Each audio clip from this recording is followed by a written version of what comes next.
আমি যদিও মিত্ৰজোঁটত আছোঁ AGP UPPL বা আমাৰ APPL এতিয়ালৈকে আছিল পৰৱৰ্তী সময়ত দলে সিদ্ধান্ত গ্ৰহণ কৰিব তেখেতসকলৰ নিজা সংবিধান আছে এই সংবিধান মতে তেখেতসকলে কেনেদৰে সভাপতি পৰিৱৰ্তন কৰে কি কৰে সেইটো তেখেতসকলে চোৱা চিতা কৰিব এই ক্ষেত্ৰত ভাৰতীয় জনতা পাৰ্টিৰ এগৰাকী মুখপাত্ৰ হিচাপে আমি বক্তব্য ৰাখিব খোজা নাই আমি ভাৰতীয় জনতা পাৰ্টিয়ে আভ্যন্তৰীণ গণতন্ত্ৰত বিশ্বাস কৰোঁ আমি ৰাষ্ট্ৰীয় গণতন্ত্ৰত বিশ্বাস কৰোঁ সেই কাৰণে আমাৰ এতিয়ালৈকে 11 গৰাকী ৰাষ্ট্ৰীয় সভাপতিয়ে সুকলমে কাৰ্যনিৰ্বাহ কৰিছে আৰু নীতিন নবীন ডাঙৰীয়াই 12 নম্বৰ ৰাষ্ট্ৰীয় সভাপতি ৰূপে যোৱাকালি কাৰ্যভাৰ গ্ৰহণ কৰিছে MP হৈতো সভাপতি হৈ থাকিব পাৰে আমি তেনেকুৱা এৰি পাইছোঁ গতিকে এতিয়ালৈকে তেখেতৰ সেইটো MLA পদটো আছে তেখেতে ৰাখে নাৰাখে সেইটো তেখেতৰ ওপৰত নিৰ্ভৰ কৰিব আৰু দলৰ নীতি নিৰ্দেশনা বা সাংবিধানিক মতে যিখিনি কৰিব লাগে সেই মতে ডেফিনেটলি ব্যৱস্থা কৰা হ'ব ঠিকে কৈছে আপুনি কৈছে যে মই কৈছিলোঁ ৰাষ্ট্ৰীয় সভাপতি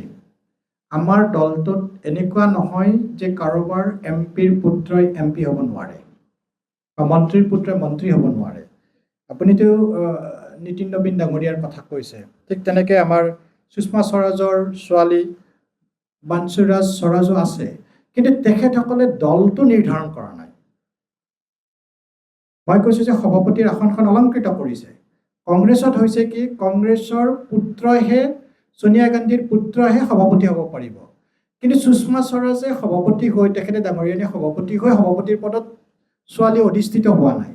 গতিকে দলটোত আহি এজন MP হোৱা MLA হোৱা যোগ্যতাৰ ভিত্তিত হ'ব পাৰে কিন্তু দলৰ তেখেতসকলেই নীতি নিৰ্ধাৰক নহয়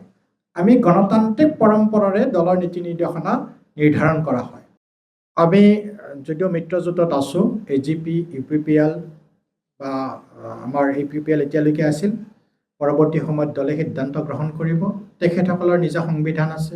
এই সংবিধান মতে তেখেতসকলে কেনেদৰে সভাপতি পৰিৱৰ্তন কৰে কি কৰে সেইটো তেখেতসকলে চোৱা চিতা কৰিব এই ক্ষেত্ৰত ভাৰতীয় জনতা পাৰ্টিৰ এগৰাকী মুখপাত্ৰ হিচাপে আমি বক্তব্য ৰাখিব খোজা নাই আমি ভাৰতীয় জনতা পাৰ্টিয়ে আভ্যন্তৰীণ গণতন্ত্ৰত বিশ্বাস কৰোঁ আমি ৰাষ্ট্ৰীয় গণতন্ত্ৰত বিশ্বাস কৰোঁ সেই কাৰণে আমাৰ এতিয়ালৈকে 11 গৰাকী ৰাষ্ট্ৰীয় সভাপতিয়ে সুকলমে কাৰ্যনিৰ্বাহ কৰিছে আৰু নীতিন নবীন ডাঙৰীয়াই 12 নম্বৰ ৰাষ্ট্ৰীয় সভাপতি ৰূপে যোৱাকালি কাৰ্যভাৰ গ্ৰহণ কৰিছে MP হৈতো সভাপতি হৈ থাকিব পাৰে আমি তেনেকুৱা এৰি পাইছোঁ গতিকে এতিয়ালৈকে তেখেতৰ সেইটো MLA পদটো আছে তেখেতে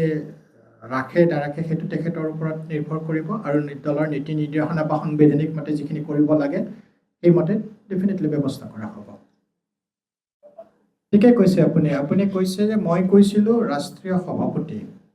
আমাৰ দলটোত এনেকুৱা নহয় যে কাৰোবাৰ MPৰ পুত্ৰই MP হ'ব নোৱাৰে বা মন্ত্ৰীৰ পুত্ৰই মন্ত্ৰী হ'ব নোৱাৰে আপুনিতো নীতিন নবীন ডাঙৰীয়াৰ কথা কৈছে ঠিক তেনেকৈ আমাৰ সুষমা স্বৰাজৰ ছোৱালী বানসুৰাজ স্বৰাজো আছে কিন্তু তেখেতসকলে দলটো নিৰ্ধাৰণ কৰা নাই মই কৈছোঁ যে সভাপতিৰ আসনখন অলংকৃত কৰিছে কংগ্ৰেছত হৈছে কি কংগ্ৰেছৰ পুত্ৰইহে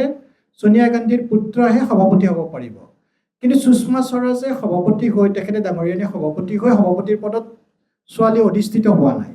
গতিকে দলটোত আহি এজন MP হোৱা MLA হোৱা যোগ্যতাৰ ভিত্তিত হ'ব পাৰে কিন্তু দলৰ তেখেতসকলেই নীতি নিৰ্ধাৰক নহয় আমি গণতান্ত্ৰিক পৰম্পৰাৰে দলৰ নীতি নিৰ্দেশনা নিৰ্ধাৰণ কৰা হয়